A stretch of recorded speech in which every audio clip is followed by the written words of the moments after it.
Buenas noches, bienvenidos, ¿cómo están? Muy buenas noches, Dios te bendiga.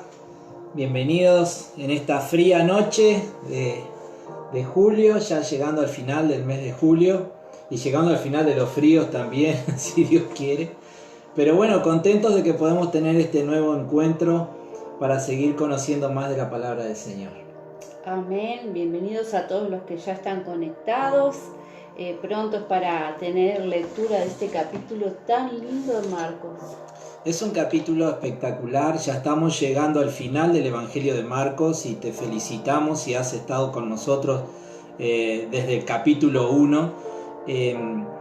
Y es un capítulo muy especial, estamos llegando a ese momento tan importante en la historia de la fe cristiana y en la historia de la humanidad, que es ese momento donde, Cristo es apresado y todo se prepara allí para su muerte, ¿verdad? Es un capítulo muy largo, trataremos de no profundizar mucho en los comentarios para poder llegar hasta el final del capítulo, y yo creo que es la sola lectura nos aporta muchísimo, porque realmente la intensidad del drama va avanzando. Hay momentos que cada evento que va sucediendo le va aportando mayor intensidad al drama y nos está mostrando emociones, escenas que parece que uno puede ver lo que está pasando. Es impresionante como lo cuenta Marcos. Y en eso queremos meditar en esta noche, ¿no? Amén. Y entonces saludamos a los hermanos que se han conectado, a Juan, Bea, Bruno, Ana Paula y toda la familia, mi mamá, Margarita y Diego, mi papá, Milka, Bélgica y Víctor Hugo, Rosario y Cacho. Dice Rosario que está mucho mejor. Gloria. Gracias a Dios y a las oraciones, ¿verdad? Ore todo. Parece que le duele mucho cuando hace los ejercicios de fisioterapia. No me acuerdo si fue el martes pasado o la semana pasada que hablamos de que Roseli en Brasil se había hecho el análisis de COVID y le había dado negativo, porque ella trabaja en un ambiente de salud y había compañeros que estaban diagnosticados. Pero hoy me acaban de mandar un mensaje que le han hecho un nuevo análisis y esta vez sí ha dado positivo. Ellos se encuentran bien. En el momento que me estaban escribiendo, Álvaro estaba yendo a hacerse el hisopado, pero que están bien físicamente, están bien anímicamente y piden a la iglesia que los apoyemos en oración. Así que tomemos esta carga en oración. Tenemos hermanos en otros países que están atravesando, algunos así, que prácticamente asintomáticos o muy leves, otros que sí están pasando mal. Nosotros como iglesia estamos orando por un matrimonio misionero en un país donde no está permitido evangelizar. Son uruguayos y ellos están con COVID y no se sentían muy bien. No tengo los últimos datos de estos días, pero hasta la semana pasada estaban los dos con muchos ahogos y sintiéndose muy mal. Así que como iglesia acordate de orar por tus hermanos, agradeciendo los que estamos libres, pero orando por aquellos que se contagiaron. Sí, así es. Y vamos a hacer eso, vamos a orar y encomendar este tiempo a las manos del Señor. Amén. Padre amado, en el nombre de Jesús, te damos gracias por esta nueva oportunidad que tenemos de unirnos como iglesia, Señor, para buscar tu rostro, para adorarte y para meditar en tu palabra. Sí, Padre, perdónanos por nuestros pecados, perdónanos por las cosas que hemos hecho o dicho que no te han sido agradables. Rogamos, Señor, que por el poder de la cruz seamos limpios de nuestro mal, Padre. Y rogamos en esta hora, Señor, que tú nos bendigas con la llenura del Espíritu Santo. Que en esta noche, Señor, tu presencia se pueda manifestar en nuestro corazón, en nuestros hogares, allí donde estamos en esta hora. El ambiente Señor, pueda cambiar bajo la operación del Espíritu Santo. Rogamos, Señor, que tus obras de gracia se manifiesten en cada uno de nosotros. Amén. Señor, que seas tú supliendo en nuestras necesidades, seas tú sanando a los que están enfermos, liberando a los que están cautivos o prisioneros, abriendo puertas de trabajo al que lo necesita. Señor, en cada necesidad sea tu obra de gracia y de misericordia. Te lo rogamos en el nombre poderoso de Jesús. Y Señor, que nuestras vidas sean un testimonio de tu poder, que nuestras vidas sean cartas abiertas, que nuestros amigos y familiares puedan leer y puedan, Señor, inclinar el corazón de ellos hacia ti. Padre eterno, oramos por los que están perdidos. Te rogamos, Señor, que tú los bendigas con la operación del Espíritu Santo para que, Señor, tu palabra les sea comprensible, para que entiendan la obra de Cristo en la cruz y para que sientan en su corazón, Señor, ese testimonio acerca de Jesús, pero también ese testimonio acerca del juicio venidero que habrá de venir sobre toda la humanidad. Padre, en el poderoso nombre de Cristo, rogamos que tú bendigas a nuestra nación, Señor, con protección sobre esta pandemia que está cubriendo el mundo entero. Que tú bendigas a Uruguay, Señor, con una baja tasa de contagio, con los focos que se reducen. Que tú bendigas a nuestra nación con salud, Señor. Y no solo eso, también que nos bendigas con un despertar espiritual a la fe en Jesucristo. Padre eterno, seas tú deshaciendo lo que el enemigo ha hecho sobre nuestra nación para tener cautivo a los uruguayos. Trae libertad, bendícenos con libertad y con esa iluminación en tu palabra para que podamos entender el camino hacia ti. Te amamos, Dios, sabemos que tú eres real y estamos agradecidos por la salvación de nuestra alma y por cada cosa que tú haces a nuestro favor. Ayúdanos a meditar en tu palabra en esta noche. Abre nuestro entendimiento, Señor. Te lo rogamos en el nombre de Jesús. Sí, Padre. Amén, Dios. Amén. Gloria a Dios. Y bueno, como decíamos, Marcos capítulo 14. Estamos llegando al final del Evangelio de Marcos. Hemos estado pensando que cuando terminemos el Evangelio de Marcos, que termina en el capítulo 16, así que nos quedan 2 días, 2 jueves más, Dios mediante, para estar terminando, y hemos pensado seguir con el libro de los Hechos, porque en ese libro nos cuenta cómo continúa la historia después de Jesús.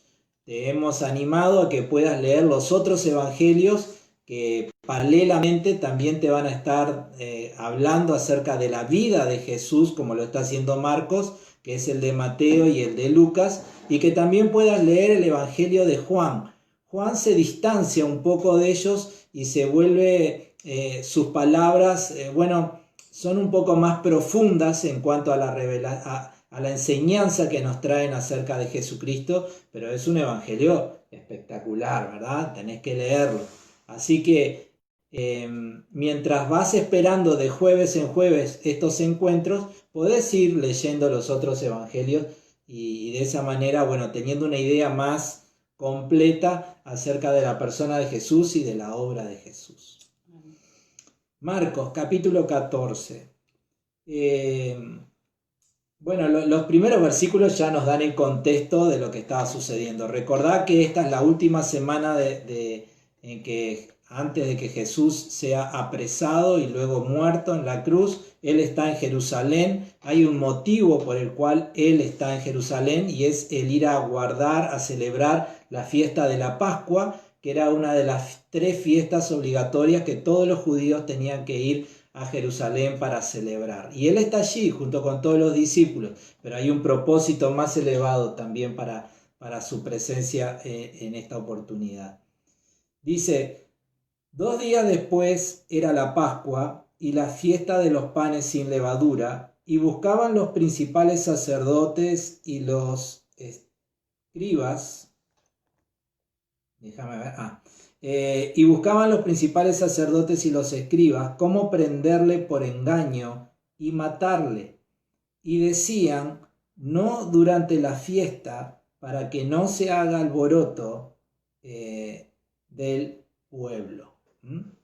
Ese es el contexto, es decir, estos hombres lo que querían, la intención que ellos tenían era, por un lado, matarlo. Capítulo tras capítulo están siempre con la misma intención.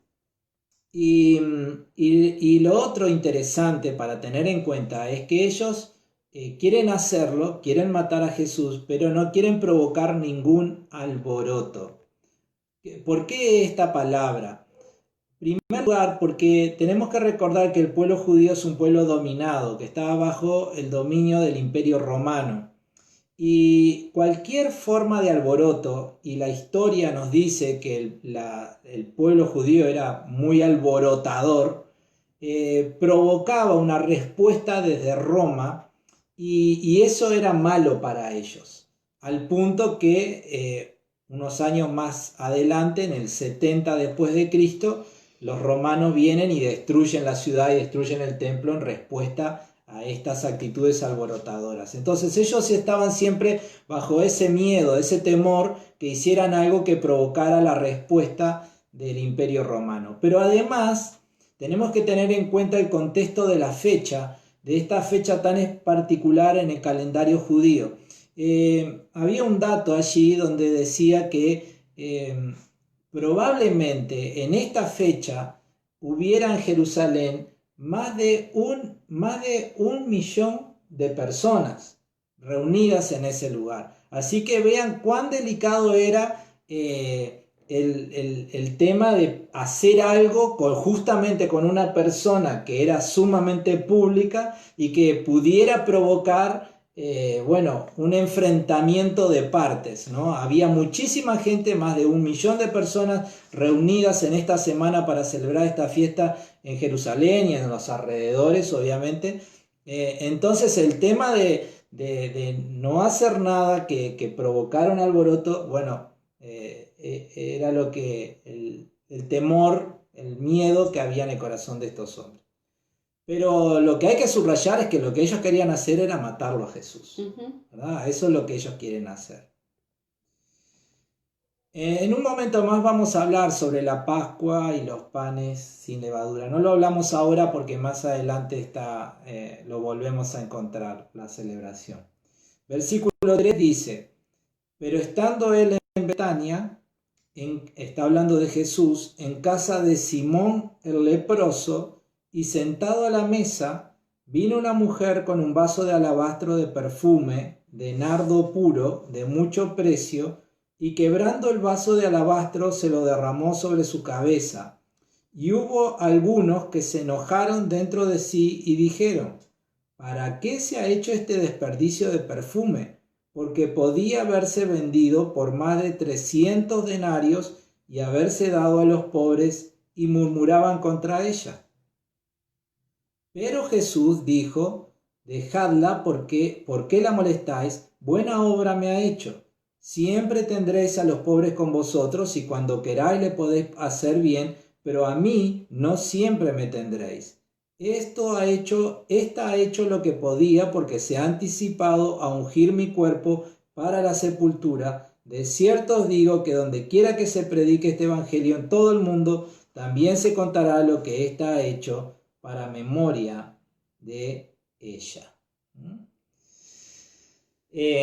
Lo primero que tengo que decirte es que Jesús estaba en la casa de Simón el leproso, ¿verdad? Ahora, probablemente este hombre no estuviera con lepra en ese momento, porque si no, Jesús y todos los que estaban allí no estarían ahí con él. Iban a quedar contaminados ceremonialmente y no iban a poder participar de la celebración. Entonces, probablemente este hombre tuvo lepra en algún momento, y probablemente por el hecho de que Jesús está en su casa, tal vez haya sido Jesús quien lo sanó, y por eso este hombre lo recibe allí, ¿verdad?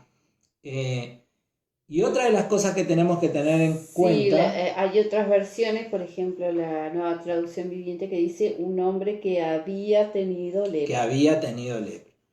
Y otra de las cosas que tenemos que tener en cuenta antes de analizar lo que estaba sucediendo es que era una costumbre en los hogares pudientes en aquellos días de que cuando recibían a un invitado, en algunos hogares, no en todos, pero en algunos hogares lo ungían con una gota o dos de perfume, ¿verdad? Era la costumbre, ¿no? En los hogares más ricos, más pudientes, a veces cuando recibían algún invitado, lo ungían con una gota o dos de este perfume. Ahora, una cosa es evidente de lo que acabamos de leer. Esta mujer, que no se nos dice quién es en este texto, pero esta mujer derrama sobre Jesús una cantidad enorme de perfume. Es decir, el dato lo sacamos de lo que es el precio. Ese frasco, dice, se podía haber vendido por 300 denarios. El denario era normalmente el pago que un obrero recibía por un día de trabajo. Así que aquel frasco de alabastro tenía el valor del sueldo de un obrero de todo un año. Imagínate tu sueldo, multiplicarlo por 12 y que ese es el valor del frasco, del perfume principalmente, no del frasco, del perfume que esta mujer derrama sobre la cabeza de Jesús, ¿no?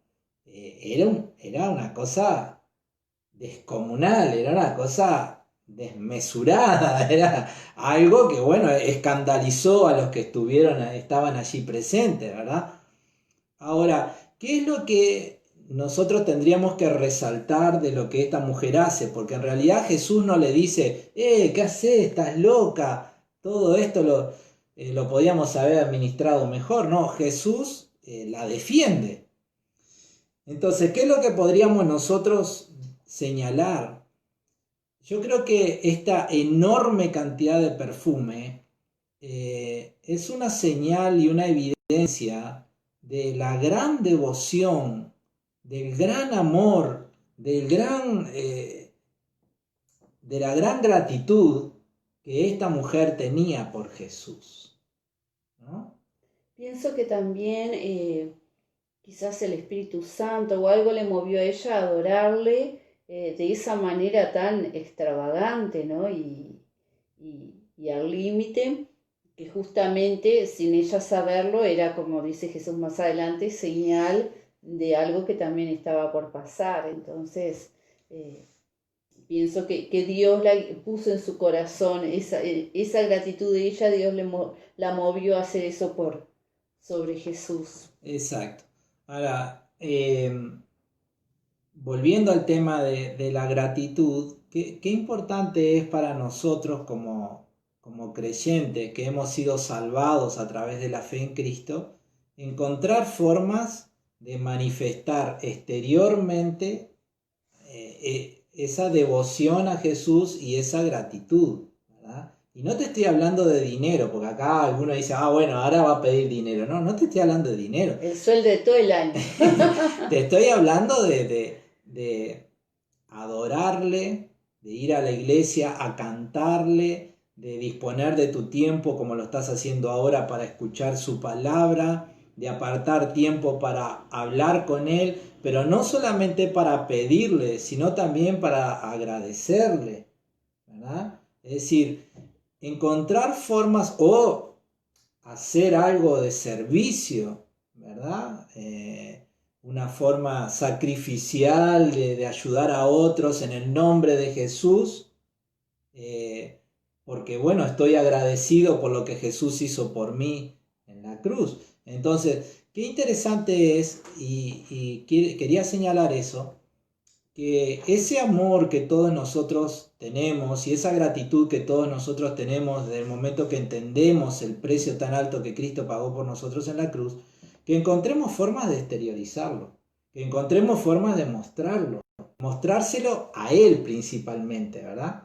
Y demostrárselo a Él, aunque los demás no lo entiendan, porque los que estaban allí en la reunión no entendían eso que estaba haciendo ella, era como que desubicado ese gesto, y sin embargo ella estaba haciendo un acto de adoración estaba conectado con el corazón de Jesús, ¿verdad? Entonces a veces Dios puede poner algo en nuestro corazón y hacerlo, y de repente no todos lo van a comprender, pero bueno. Exacto. Y bueno, y en esa reunión en la casa de Simón el leproso, que bueno, además de los discípulos y además de esta mujer, tal vez hubieran otras personas, Jesús hace un anuncio que bueno, ya lo venía reiterando veces anteriores, que es el de su muerte, ¿no? Porque allí él dice, esta mujer se ha anticipado a ungir mi cuerpo para la sepultura. Entonces, yo no sé qué tan conscientes estaban todas las personas que estaban en esa casa de que Jesús iba a morir unos días más adelante. Pero si no estaban conscientes, en ese momento lo fueron. Fueron conscientes de que, bueno, que había algo más que simplemente venir a guardar una ceremonia del calendario judío como Jesús lo había hecho otras veces, ¿verdad? Y esto es un pensamiento personal, ¿no?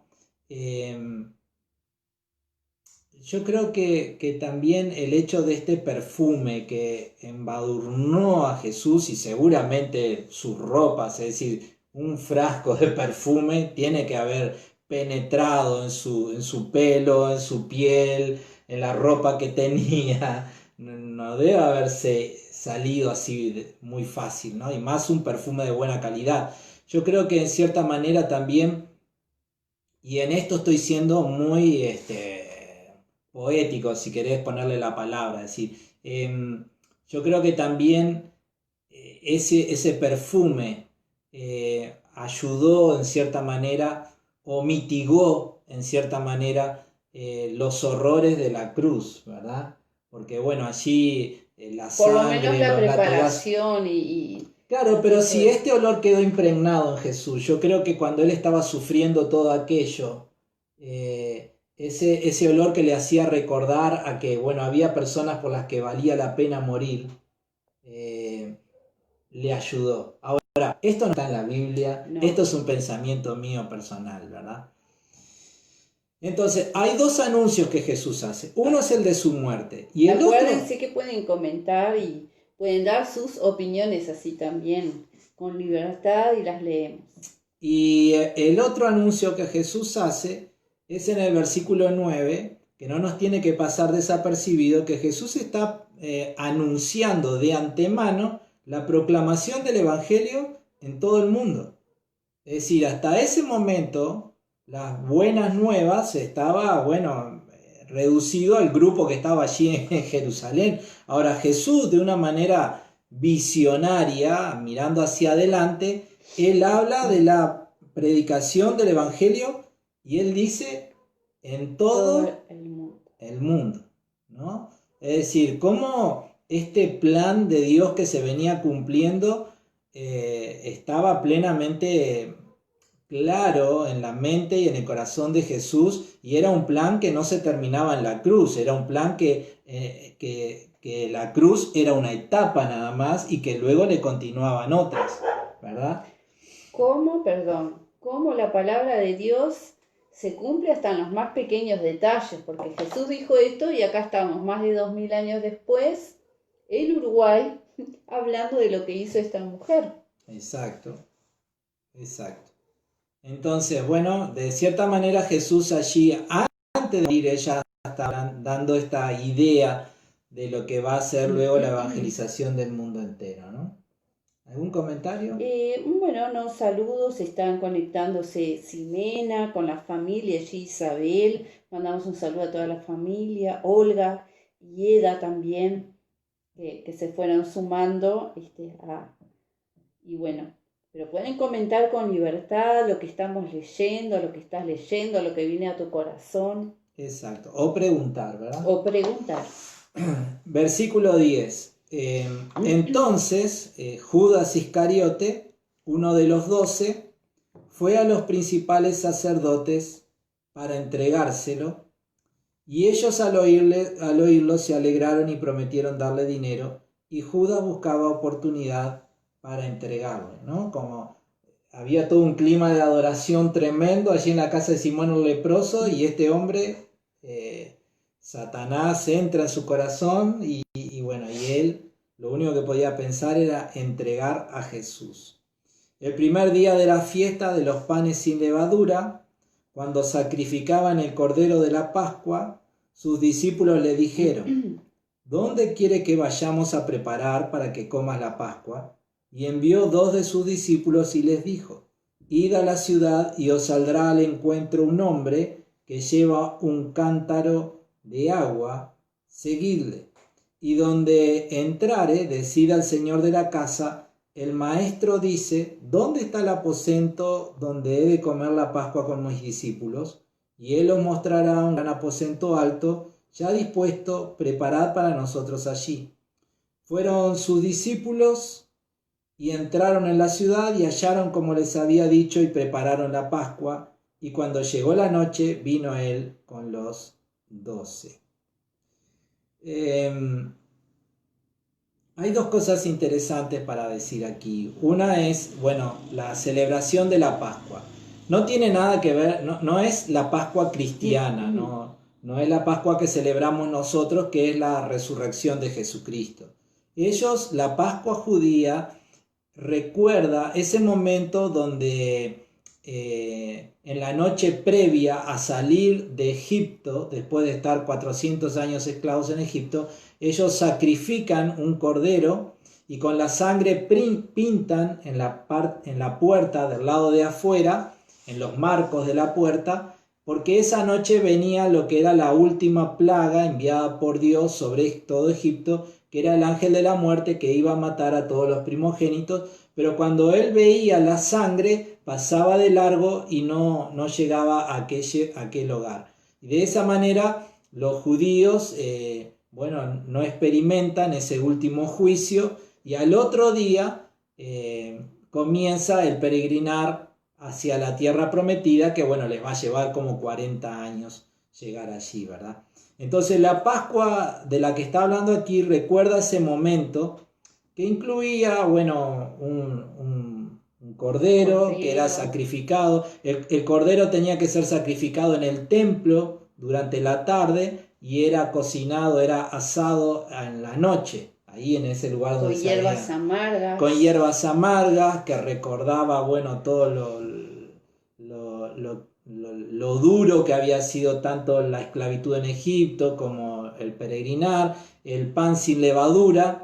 También ellos tenían que por 7 días comer pan sin levadura, símbolo de santidad, de estar apartados para Dios. En este caso, la levadura, un elemento leudante, simboliza el pecado. Y entonces comer pan sin levadura simbolizaba el estar libre de pecado, apartados para Dios, todo eso. Habían salsas donde se mojaba el pan y se mojaban las hierbas, se tomaba vino. Era una celebración. Se cantaban himnos, ¿verdad? Principalmente se cree que se cantaban los himnos del Salmo 115, 116, esos salmos por allí. Entonces era una ceremonia bastante compleja en su simbolismo, ¿no? Todo lo que tenía que ver los simbolismos. Y la tradición dice que tal vez, y en esto no lo dice la Biblia, vuelvo a decir algo, que tal vez el aposento alto fuera lo que luego vamos a conocer en el libro de los Hechos como la casa de la mamá de Marcos, ¿no? Un lugar donde se hacían oraciones cuando Pablo estaba preso y todo eso. Algunos creen que esa casa podría ser el aposento alto. Y lo unen a un evento que vamos a ver en unos momentos más, de un joven que es apresado y huye desnudo. Entonces, como en el único lugar que aparece esa historia, aquí en el Evangelio de Marcos, algunos creen que ese joven es Marcos, que está relacionado con el aposento alto, que esa es su casa. Ideas, pero no son enseñanzas claras de la Biblia, ¿verdad? Pero lo importante es el simbolismo de la cena pascual. Ahora, ¿por qué es importante todo este simbolismo? Porque Jesús va a dar su vida como el Cordero de Dios que quita el pecado del mundo, y su sangre va a ser la que nos limpia y va a ser la señal para que el juicio de Dios que va a venir sobre toda la humanidad no alcance a la iglesia y pase y nos salvemos de esa situación, ¿verdad?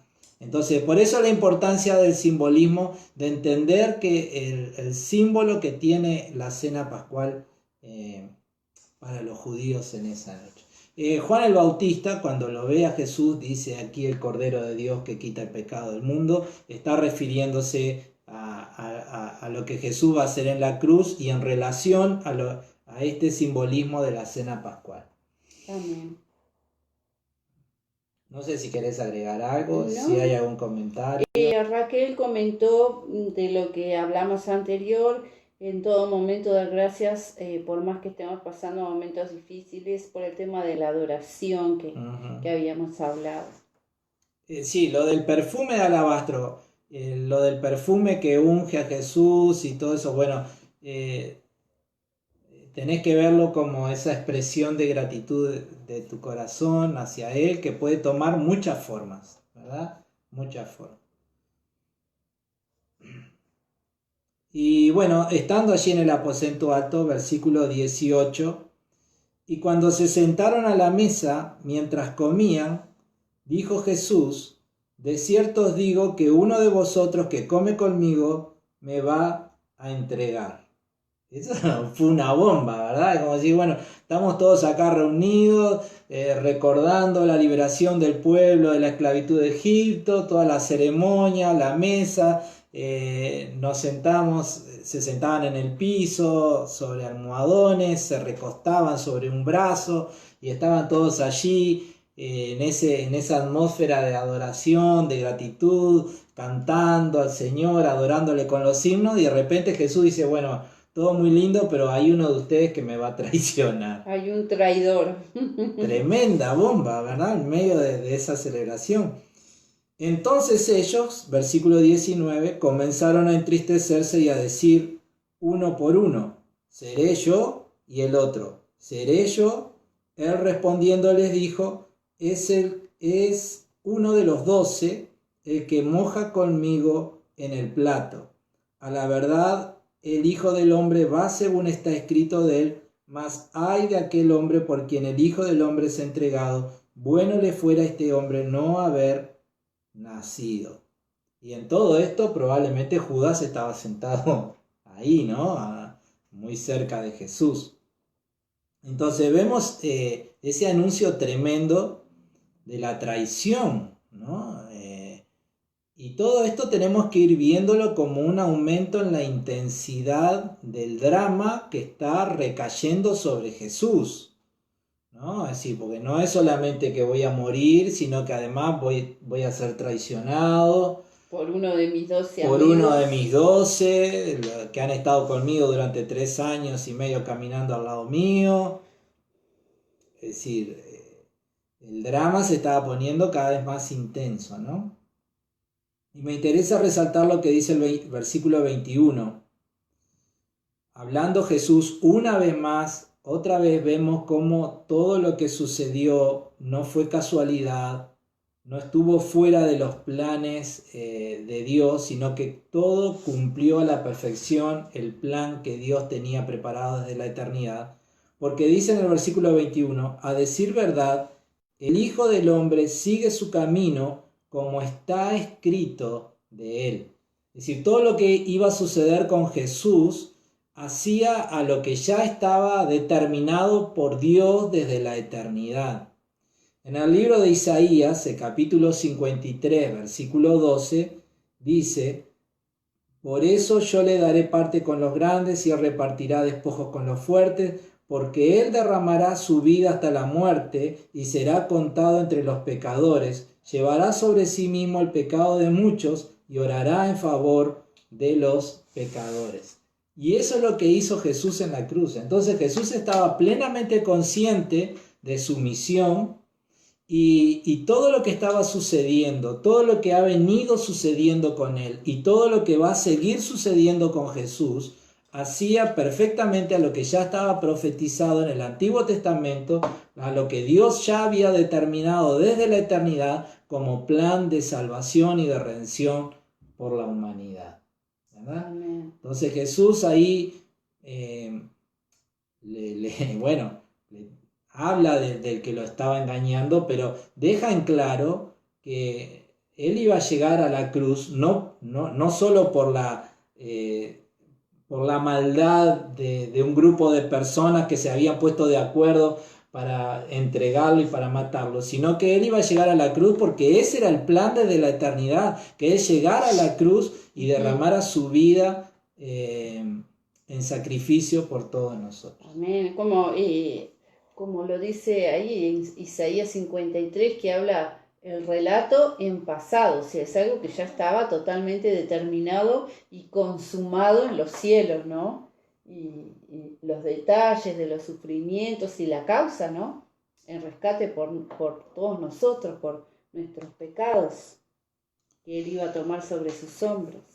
Así mismo es. Entonces Jesús no solamente nos habla de la traición, que ya había comenzado, sino que también nos vuelve a dar esa certeza, ¿no? Como Él dijo, no es que me quiten la vida, sino que es que yo la pongo porque quiero poner mi vida en sacrificio por los pecados de la humanidad. Pero también dice después, y yo mismo vuelvo a tomarla cuando quiero, ¿verdad? Es decir, esa omnipotencia de Jesús como Dios y todo este plan que viene desarrollándose en estos días. Y luego dice en el versículo 22,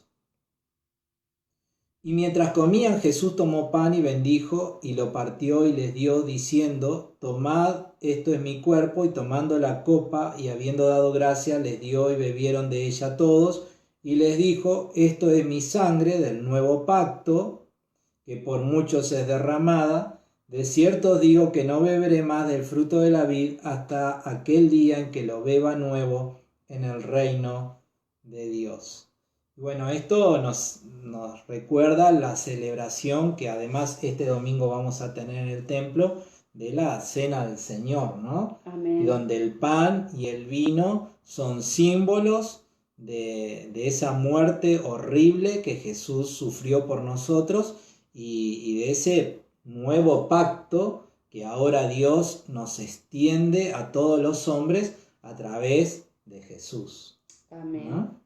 Celebramos las dos cosas que dice acá, este sacrificio que Él hace de entregar su vida, y celebramos que Él va a volver y vamos a celebrar con Él, como Él dice, hasta que lo vuelva a beber aquel día. Bueno, yo quería resaltar ese versículo 25, como vos decís, es un versículo que es esperanzador porque nos habla de que la obra o la vida de Jesús no va a terminar en la cruz.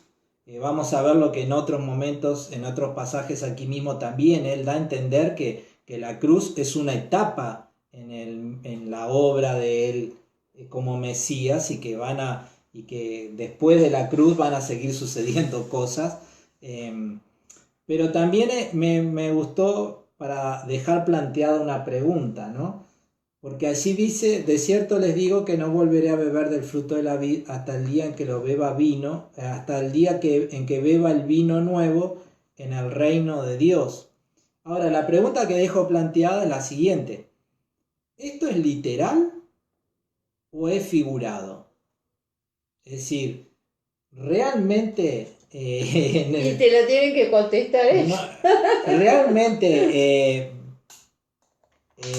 en el futuro, cuando estemos en la gloria del Padre con cuerpo glorificado, por ejemplo, ¿tomaremos vino? Yo, si es por votar, voto que sí, pero no sé si cuenta mi voto. Les dejo la pregunta para que contesten y nos den su opinión. ¿Esto es literal o es figurado? Tengan en cuenta que Jesús, luego de la resurrección, Él está con cuerpo glorificado. Tengan en cuenta que hay cosas que Él después de resucitar está por 40 días aquí en la tierra y la Biblia habla de que hay cosas que Él hace. Entonces les tiro por allí algunas ideas para que puedan, bueno, sacar alguna conclusión. Básicamente lo que yo quiero decir es lo siguiente, no es el tema de esta noche, pero yo creo que la vida en la eternidad va a ser mucho más social de lo que nosotros nos imaginamos. Esa idea de que, no sé, vamos a estar en un limbo, Tocando un arpa. Yo creo que va a ser una vida mucho más social. Sin duda que no va a ser lo mismo, porque Jesús dijo no se van a dar en casamiento, todo eso. Sin duda que no va a ser lo mismo, pero yo creo que va a ser mucho más social de lo que nosotros nos imaginamos. Pero bueno, dejo la pregunta allí para que nos aporten sus opiniones. Versículo 26. Cuando hubieron cantado el himno, salieron al monte de los olivos. Entonces Jesús les dijo: todos os escandalizaréis de mí esta noche, porque escrito está: heriré al pastor y las ovejas serán dispersas. Pero después que haya resucitado, iré delante de vosotros a Galilea. Entonces Pedro le dijo: aunque todos se escandalicen, yo no. Y le dijo Jesús: de cierto te digo que tú hoy, en esta noche, antes que el gallo haya cantado 2 veces, me negarás 3 veces. Mas él con mayor insistencia decía: si me fuera necesario morir contigo, no te negaré. También todos decían lo mismo. Bueno, otra bomba que Jesús les tira allí, ¿verdad? La bomba anterior era, bueno, uno de ustedes me va a negar, y ahora la segunda es: todos ustedes se van a escandalizar de mí y en cierta manera, bueno, me van a dejar solo, es lo que le está diciendo.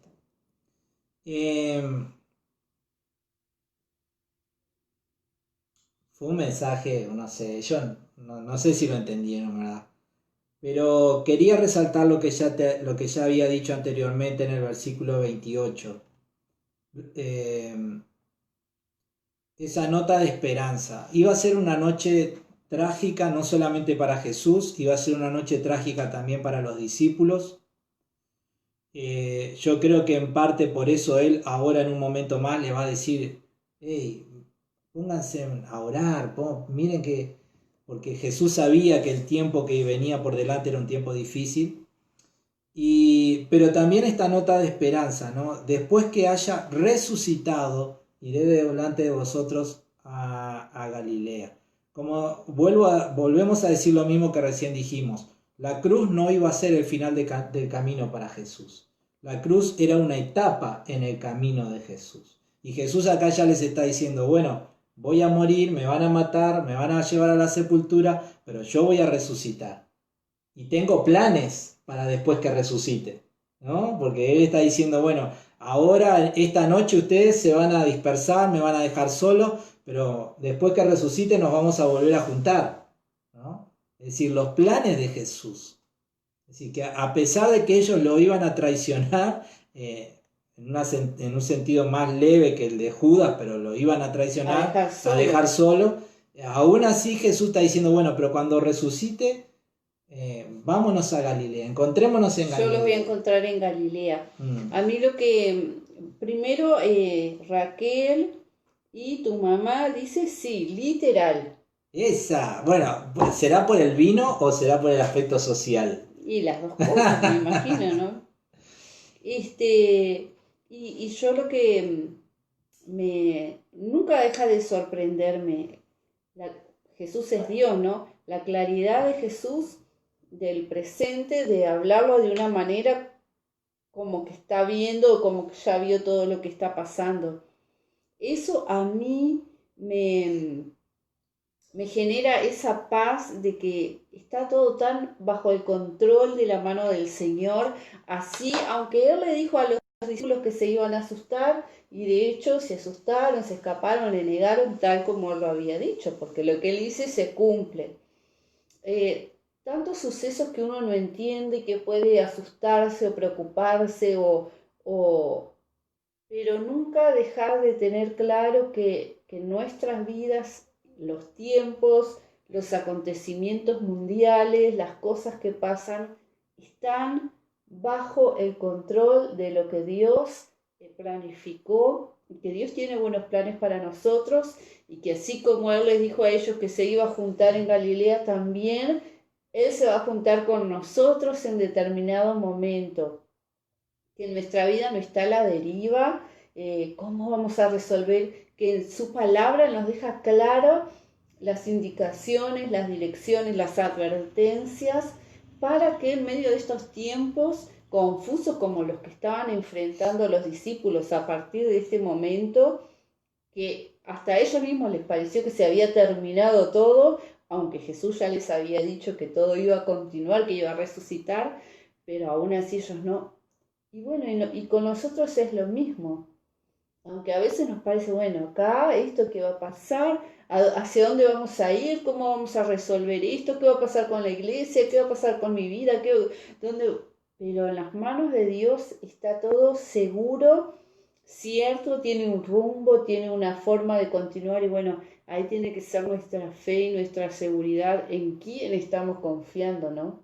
Amén. No se le escapa ningún detalle de nuestras vidas al Señor. Amén. Y bueno, luego que sale con sus discípulos de aquella cena, aquella cena ellos la tenían a la medianoche, ¿no? Así, medianoche, pasada la medianoche, así que estamos hablando de que en estos momentos estamos en las primeras horas de la madrugada. Dice Milca que ella también piensa que ese vino nuevo se tomará en las bodas del Cordero. Amén, que así sea.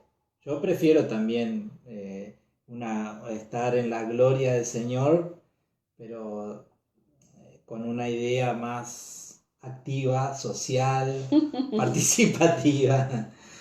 No te preocupes que ya Jesús tiene todo preparado. Ella tiene preparado todo. Sí, está bien.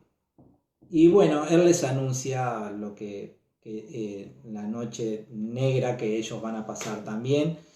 Y ahora en el huerto de Getsemaní, versículo 32, dice: vinieron pues a un lugar que se llama Getsemaní, y dijo a sus discípulos: sentaos aquí entre tanto que yo oro.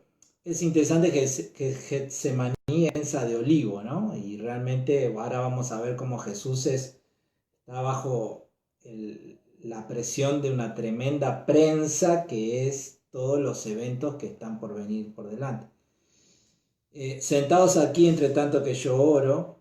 Y tomó consigo a Pedro, a Jacobo y a Juan, y comenzó a entristecerse y a angustiarse, y les dijo: mi alma está muy triste hasta la muerte, quedaos aquí y velad. Yéndose un poco adelante, se postró en tierra y oró que si fuese posible pasase de él aquella hora, y decía: Abba, Padre, todas las cosas son posibles para ti, aparta de mí esta copa, mas no lo que yo quiero, sino lo que tú. Vino luego y los halló durmiendo, y dijo a Pedro: Simón, ¿duermes? ¿No has podido velar una hora? Velad y orad para que no entréis en tentación. El espíritu de la verdad está dispuesto, pero la carne es débil. Y Jesús ya le había anunciado que él lo iba a negar esa noche, ¿no? Verso 39, y otra vez fue y oró diciendo las mismas palabras. Al volver, otra vez los halló durmiendo, porque los ojos de ellos estaban cargados de sueño y no sabían qué responderle. Vino la tercera vez y les dijo: dormid ya y descansad, basta, la hora ha venido. He aquí el Hijo del Hombre es entregado en mano de los pecadores. Levantaos, vamos, he aquí se acerca el que me entrega. Y yo creo que es de destacar ese sentimiento en el cual Jesús estaba, ¿no? Versículo 34, siento en el alma una tristeza de muerte, dice Jesús. Mi alma está destrozada de tanta tristeza hasta el punto de la muerte. Quédense aquí y velen conmigo. Que Jesús te diga eso. Entonces realmente vemos que Él estaba pasando un momento muy difícil, pero yo creo que esa expresión que acabamos de leer, además de mostrarnos su humanidad y todo eso, le da muchísimo valor a lo que dice a continuación, porque presa de ese dolor y de esa tristeza que había en su alma, él le pide al Padre, Padre, si hay otra forma de que Papito, ¿no? Abba Padre. Papito, Abba es papito, ¿no? Papito, por favor. Si hay otra forma para que la gente se salve, por favor, vamos por la otra forma. Pero aún a pesar del dolor tremendo que él tenía y de la tristeza que embargaba su alma, él le dice, pero no se haga mi voluntad, sino la tuya. Y eso es un ejemplo tremendo para nosotros los cristianos. Porque muchas veces nos vamos a encontrar en esa disyuntiva, ¿no? Es decir, hago la voluntad de Dios, no la hago, pero si la hago, Es difícil. es difícil, pero yo quiero hacer lo otro. Ahora, el ejemplo de Jesús es clarísimo. Él, si era por él, si había otra posibilidad, pero él se sujetó a la voluntad de Dios Padre, ¿no? Fue obediente. Y ese es el ejemplo que nos tiene que quedar a nosotros. Sujetarnos a la voluntad del Padre a pesar de... Y está bueno también que Jesús en este momento en el que toda su humanidad, vamos a decir, empieza a cargar con ese peso del castigo y de todo lo que va a enfrentar, que él lleva con él amigos para orar con él, para que le apoyen en oración, ¿no? Porque él deja a los demás en un lugar y lleva con él a Pedro, a Jacobo y a Juan y les pide que oren, que bueno, no fueron de gran ayuda esos amigos pobres. Bueno, pero bueno. pero él buscó el apoyo de sus discípulos, ¿no? Pero en esas palabras que le dirige a los discípulos, hay una enseñanza poderosa también para nosotros los cristianos, porque ahí Jesús habla de esa dualidad que hace a los seres humanos. Los seres humanos, muchas veces los creyentes, ahora estoy hablando a los creyentes muchas veces tenemos nuestro espíritu dispuesto a obedecer, a andar en las cosas del Señor, pero no siempre lo hacemos porque somos vencidos por la debilidad de nuestra carne. Uh-huh. ¿No? Qué interesante es que en el momento de la salvación Dios no anula nuestra naturaleza humana, ella sigue estando allí. Esa carne débil ¿en qué sentido?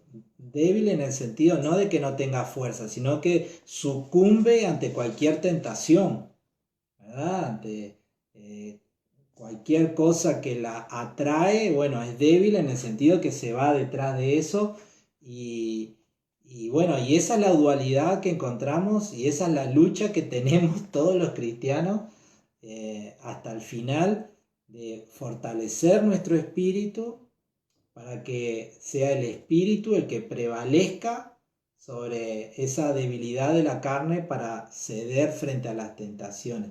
Por eso en el Padre Nuestro hay una petición que dice... no nos metas en tentación, ¿verdad? Es decir, lo que está pidiendo no es que venga Dios y te ponga en una burbuja y te aísle de todo el mundo a tu alrededor, sino que Dios te fortalezca en tu espíritu para que de esa manera puedas resistir las tentaciones, ¿no? Y eso es lo que Jesús está revelando en este lugar. Y qué interesante es que en esa lucha que hay entre el espíritu y la carne, hay una estrategia, que es importantísima, que la dice allí. Orar y velar. Orar y velar. Es decir, la disciplina espiritual de la oración es un arma que juega a nuestro favor en el fortalecimiento de nuestro espíritu para de esa manera poder resistir a esa carne que fácilmente es seducida y atraída por las tentaciones del pecado. Sí, Pablo también lo habla cuando dice que el deseo de la carne es contra el espíritu y el espíritu contra la carne y estos se oponen entre sí para que no hagan lo que quieren. Decinos el pasaje así el que quiera buscarlo. Gálatas 5:17. Gálatas 5:17. Desde el 16, pues es un pasaje conocido donde habla de los frutos del Espíritu y las obras de la carne que batallan entre sí. Y bueno, acá Jesús estaba hablando de eso también. Versículo 43. ¿Hay algún comentario?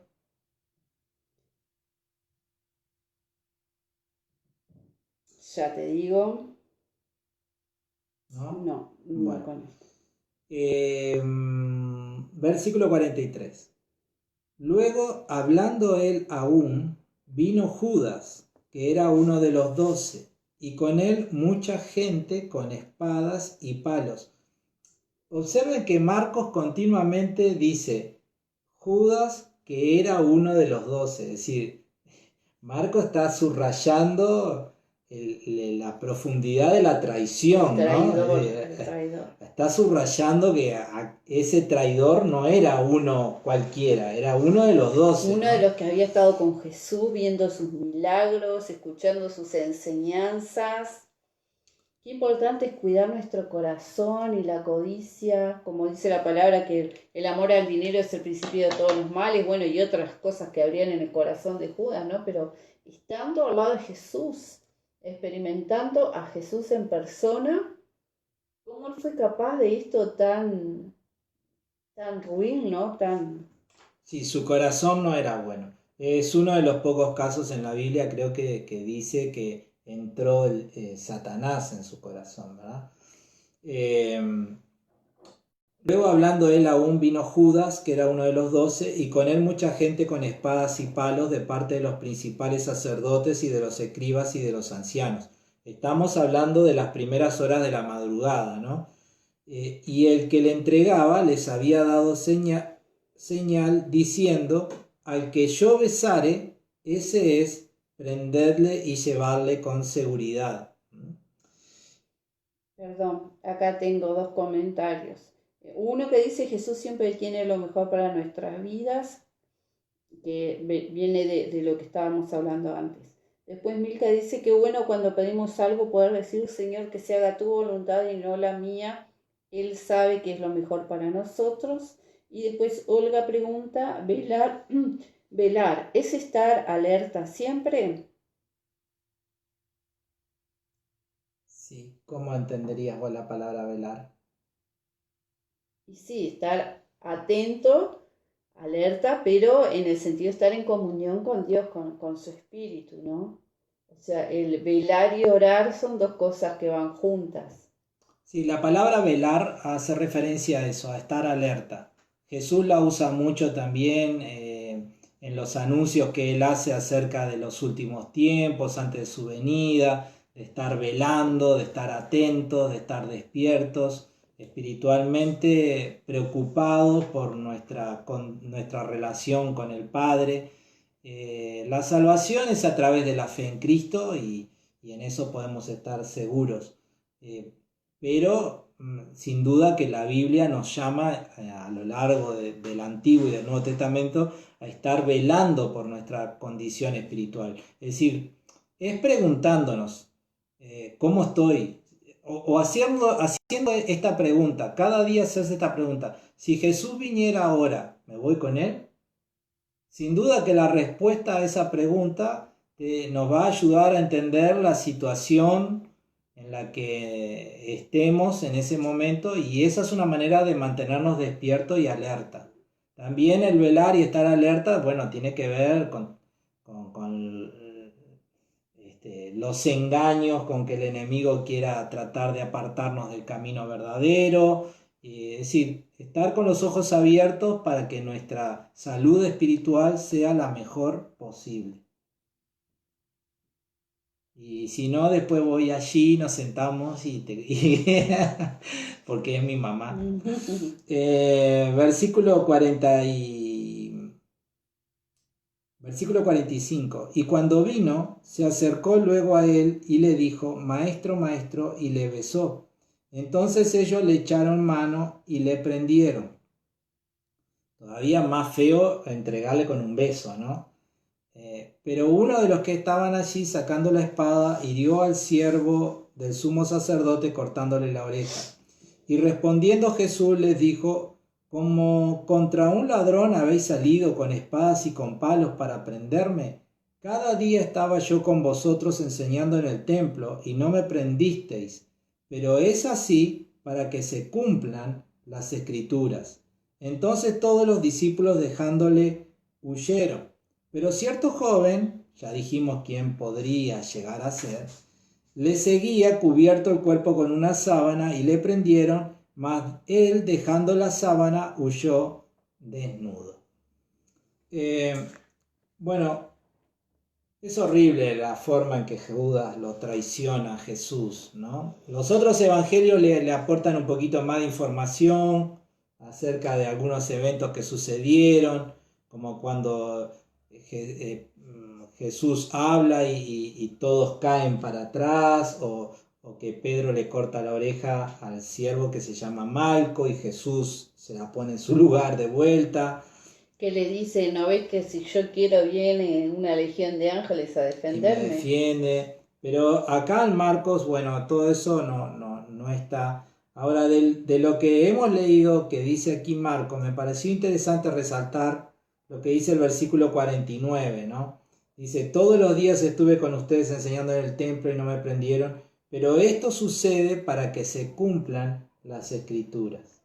El día, la hora en que Jesús es apresado, enjuiciado, muerto, todo eso tiene que ver con lo que ya estaba profetizado, con lo que ya Dios había determinado desde la eternidad. El Antiguo Testamento continuamente está hablando de lo que a Jesús le está pasando en este momento, ¿verdad?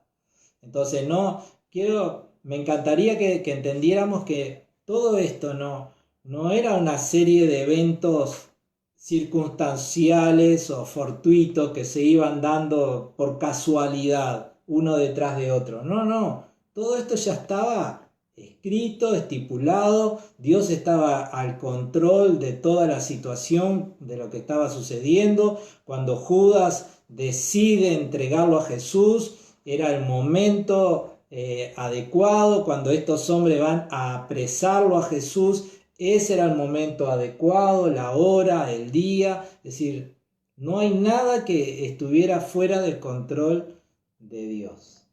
¿Está bien? Hay una fecha y un momento establecido para cada cosa. Para cada cosa. Así también como ya está el momento, la fecha establecida para las cosas de nuestra vida, pero en especial para el regreso de Cristo y ese día que Él va a volver a compartir el vino con todos los que creen en Él. Versículo 53. Trajeron pues a Jesús al sumo sacerdote y se reunieron todos los principales sacerdotes y los ancianos y los escribas, y Pedro le siguió de lejos hasta dentro del patio del sumo sacerdote, y estaban sentados con los alguaciles calentándose al fuego. Y los principales sacerdotes y todo el concilio buscaban testimonio contra Jesús para entregarle a la muerte, pero no lo hallaban, porque muchos decían falso testimonio contra él, mas sus testimonios no concordaban. En el libro de Deuteronomio, si mal no recuerdo, capítulo 19, verso 15, en el libro de Deuteronomio habla de que cuando alguien iba a ser acusado, tenía que ser acusado por 2 o más testigos, ¿verdad? Y por eso es que ahora están en todo ese complot. Entonces, levantándose unos, dieron falso testimonio contra él, diciendo, nosotros le hemos oído decir, yo derribaré este templo hecho a mano y en 3 días edificaré otro hecho sin mano, pero ni aun así concordaban en el testimonio. Entonces el sumo sacerdote, levantándose en medio, preguntó a Jesús diciendo, ¿no respondes nada? ¿Qué testifican estos contra ti? Mas él callaba y nada respondía. El sumo sacerdote le volvió a preguntar y le dijo, ¿eres tú el Cristo, el Hijo del bendito? Y Jesús le dijo, yo soy. Y veréis al Hijo del Hombre sentados a la diestra del poder de Dios y viniendo en las nubes del cielo. Entonces el sumo sacerdote, rasgando su vestidura, dijo, ¿qué más necesidad tenemos de testigos? Habéis oído la blasfemia. ¿Qué os parece? Y todos ellos le condenaron, declarándole ser digno de muerte. En todo este procedimiento, los que conocen los que conocen en profundidad cómo debería haberse hecho todo este procedimiento de enjuiciarlo a Jesús, dice que fácilmente hay unas 14 violaciones a lo que debería ser el procedimiento de acuerdo a la ley de Moisés, al Antiguo Testamento, a lo que era el juicio contra Jesús, ¿verdad? Así que bueno, fue algo muy apresurado. Todo esto estaba ocurriendo en la madrugada, 2, 3 de la mañana, de la madrugada. Es decir, recuerden que ellos querían evitar el alboroto, todo aquello, ¿verdad? La premura porque enjuiciaran y mataran a Jesús. Y a resaltar de estas palabras es la declaración de Jesús, ¿no? Creo que a esta gente, al sumo sacerdote y a los sacerdotes y a los fariseos, creo, si no es la primera vez que Jesús claramente les habla acerca de su divinidad y de su misión como Mesías. Es decir, claramente él expresa quién era y lo que había venido a hacer. Y les menciono un pasaje del Antiguo Testamento allí, hablando de él, ¿no? Como hablábamos, la maravilla del poder de la palabra de Dios, escrita a los profetas, que se iba cumpliendo. Y él no solo le está diciendo, sí, soy yo, pero aparte ya le da un anticipo de lo que va a ser el futuro, que también está escrito hace cientos de años, ¿no? ¿Cuál es el pasaje que vos...? Ese pasaje de Daniel 7:13. 7:13, sí. Que dice, mientras continuó esa visión, vi a alguien parecido al Hijo del Hombre descender con las nubes del cielo, se acercó y lo llevaron ante su presencia, se le dio autoridad, honra, soberanía sobre todas las naciones del mundo para que lo obedecieran los de toda su raza, nación, lengua, los de toda raza, nación, lengua, su gobierno será eterno, no tiene fin, su reino jamás será destruido. Amén. Y ahí dice, sí, soy yo, y veréis al Hijo del Hombre sentado a la diestra del poder de Dios, viniendo en las nubes del cielo, y ahí marca esa. El Antiguo Testamento está lleno de referencias hacia el Mesías que, bueno, se fueron cumpliendo y se están cumpliendo en la persona de Jesús. Y bueno, llegamos al final, entonces ahí deciden matarlo, estamos hablando 2, 3 de la mañana para que más o menos vayamos viendo la cronología. Y bueno, y ahora viene esta parte con Pedro, ¿no? Estando Pedro abajo, en el patio, vino una de las criadas del sumo sacerdote y cuando vio a Pedro que se calentaba, mirándole dijo, tú también estabas con Jesús el Nazareno. Mas él negó, diciendo, no lo conozco, ni sé lo que dices, y salió a la entrada y cantó el gallo. Y la criada, viéndole otra vez, comenzó a decir a los que estaban allí, este es de ellos. Pero él negó otra vez, y poco después los que estaban allí dijeron otra vez a Pedro, verdaderamente tú eres de ellos, porque eres Galileo y tu manera de hablar es semejante a la de ellos. Entonces él comenzó a maldecir y a jurar, no conozco a este hombre de quien habláis. Y el gallo cantó la segunda vez. Entonces Pedro se acordó de las palabras que Jesús le había dicho, antes que el gallo cante 2 veces, me negarás 3 veces. Y pensando en esto, lloraba. Que el gallo buchón. Y pobre, qué situación la de Pedro, ¿no? Que hacía un rato le había jurado a Jesús que no lo iba a abandonar. Y Jesús le dijo, y tal como Jesús le había dicho, él le había fallado, ¿no?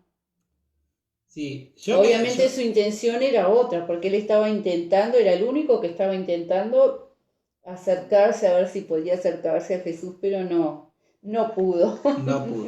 Yo me gustaría terminar esta noche con obviamente que estos versículos últimos hablan de ese momento tan triste en la vida de Pedro negándole a Jesús, pero me gustaría subrayar cómo termina al final, porque dice que, y pensando en esto, lloraba, ¿no? Es decir, Pedro se equivocó, como nos podemos y como nos equivocamos, todos nosotros, pero él sintió dolor en su corazón por haberse equivocado, por haber negado a Jesús, y demostró su arrepentimiento a través de las lágrimas, ¿no?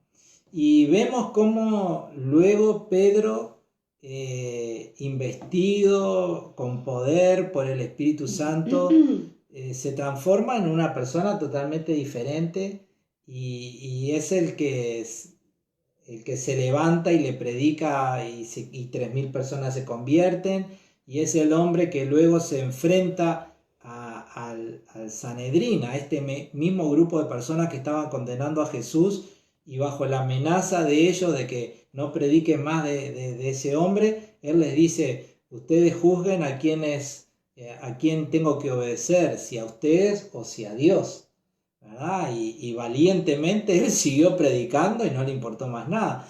Entonces vemos que, aunque en este momento vemos a un Pedro derrotado, un Pedro fracasado, vemos que, en primer lugar, él se arrepintió, y el arrepentimiento es clave. Nosotros podemos equivocarnos muchísimo, pero como dice la Biblia, ¿no? Si confesamos nuestros pecados, Él es fiel y justo para perdonarnos. Entonces el arrepentimiento es indispensable. Pero luego también ver a ese Pedro totalmente diferente en el libro de los Hechos, un Pedro que bueno, fue el primero en llevarle el evangelio a un gentil, a Cornelio, le habló a los judíos, y el Señor lo respaldó con señales tremendas, y se volvió una persona, un referente importante dentro de la iglesia cristiana del primer siglo. Entonces, bueno, somos débiles, fallamos, erramos, pero arrepintámonos, pongámonos una vez más en las manos del alfarero, y seguramente que Él podrá hacer con nosotros aquel vaso que desea ser de la vida de cada uno de nosotros, para llenarnos de su gloria y de esa manera ser vasos útiles aquí en la tierra, ¿no? Amén. Pero estaba pensando que también está bueno quedarse con esa imagen del Pedro que había dicho: yo voy a hacer esto para vos, Jesús, yo voy a estar siempre contigo, y viendo que no había podido en sus fuerzas, estaba llorando. Y a veces está bueno pensar, a veces tantas promesas le hemos hecho al Señor: yo voy a hacer esto para vos, yo voy a hacer lo otro, yo soy así, yo creo, soy firme, y sin embargo a veces, si analizamos, hemos fallado tantas veces. Y está bueno autoexaminarnos, como hacemos en la Santa Cena, pero autoexaminarnos junto con Jesús, decirle: bueno, Jesús, capaz que yo te he hecho tantas promesas, he dicho que iba a hacer esto, que iba a ser fiel, que iba a perseverar, y bueno, y soy como Pedro, 2 pasos, un tropezón, y bueno, y pedirle al Señor esa fortaleza del Espíritu Santo, como decía, que transforma. Jesús es un Dios de nuevas oportunidades. Le dijo: sí, Pedro, me vas a fallar, pero no le dijo: y nunca más vuelva.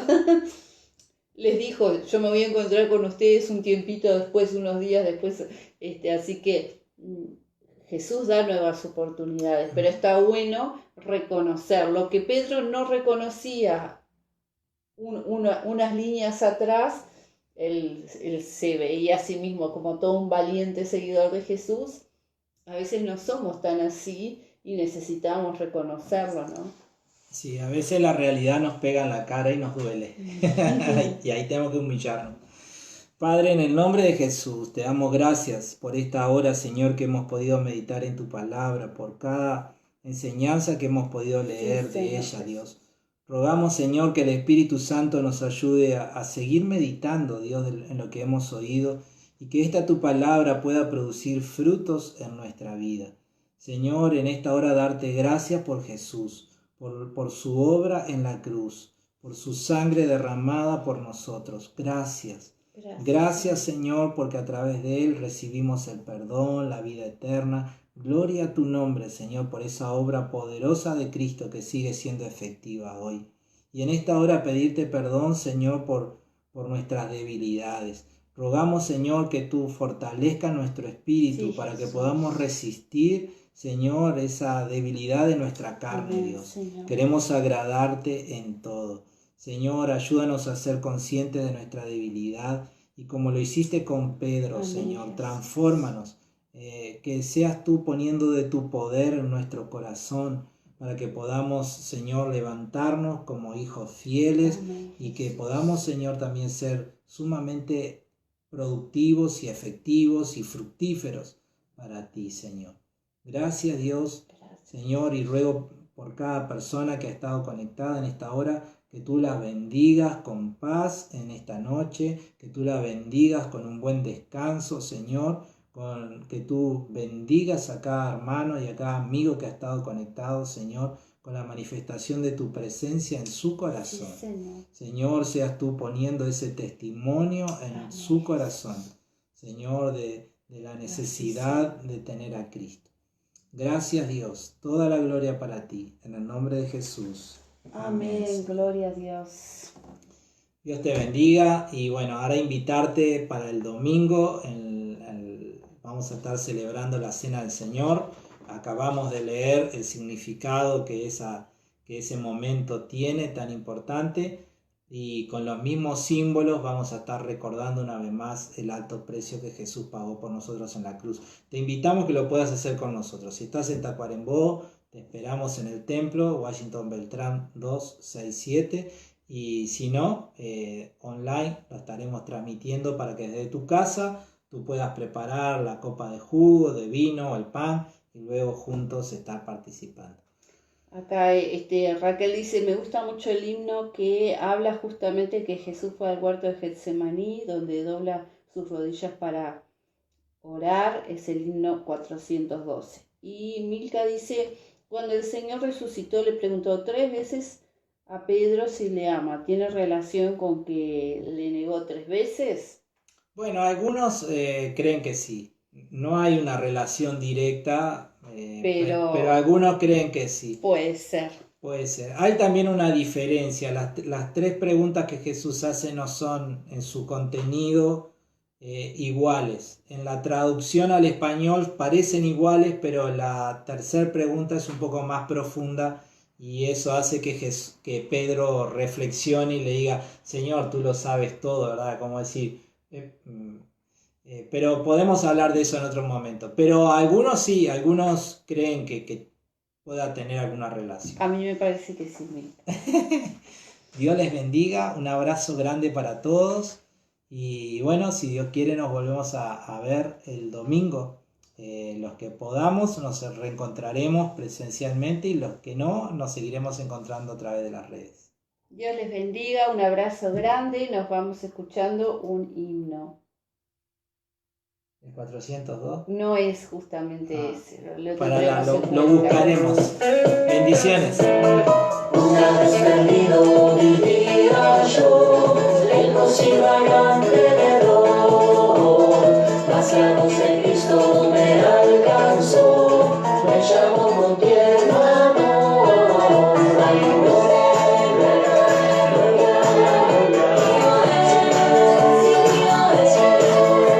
los ángeles cantan la historia, salvo ese pecador. Ay, gloria, gloria, gloria, gloria,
Salvador.